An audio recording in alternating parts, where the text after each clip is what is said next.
All right, the drink we're about to make is called the Fran. Go ahead and fill up a glass with ice, and we'll measure out 2 ounces of spiced rum. And follow that up with 2 ounces of Yukon Jack.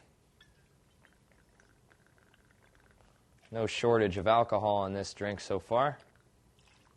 Follow that up with 2 dashes of pepper sauce. And 2 ounces of sour mix. And finally, top it off with some cola.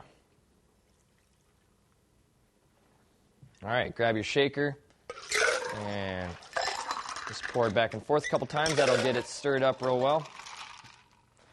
And we'll get a fresh glass and pour it in. All right, add a straw. And that is how you make the Fran. Bottoms up.